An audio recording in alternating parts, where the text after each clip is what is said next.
Hey, ngibingelele bafuthu ekuseni namhlanje kulesithathu.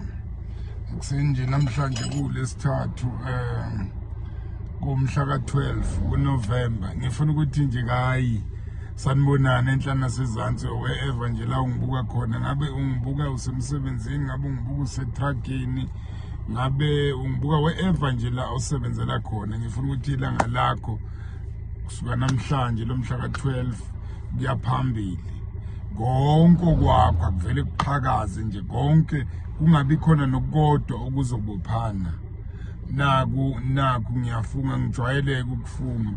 Kusuka namhlanje akukho kwakho okuzobophana, as long nje wazi inamba yami ethi 073 219 664, as long wazi futhi igama elithi Dr. Mncwabi Yahlehla. Hayi ngifunga balele impela, ngifunga balele bonke, ngifunga balele nje bonke abakithi. Akukho kuzokwehlela ukuphambena, akukho kuzokwehlela ongakwazi, akukho kuzokwehlela futhi ongakakuhleli, akukho kuzokwehlela ongakakulindeli.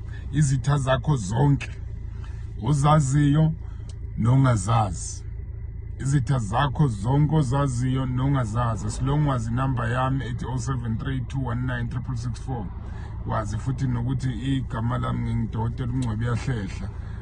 Izitha zonke ayinasabelo phe kwempilo yakho. Whoever nje othi ukucabangela okubi, othi ukucabanga akanasabelo phe kwempilo yakho, sengishilo. Angijwayeleke ukusho kaningi, ngijwayele ukusho kanye. Sengiyaqeda-ke, ngifisela ke amaholide amahle esizongena kuwona njengamanje. Ngifisela amaholide amahle esizongena kuwona njengoba nje unyaka na uyagoqeka. Please asiphatheni kahle imali. Please ungafuni ukuqala into ongayazi, ungafuni futhi ukuthi kunemali esheshayo kuthiwa letha le madlana engekho uzolamba nezingane. Be careful, basopa nibheke futhi nalabantu laba abahutha imali zabantu, kodwa na uphethe amandla omgudi strupha dlabhadla impela, angazi ngingathini. Uma uphethe nje amandla omgudi sengishilo.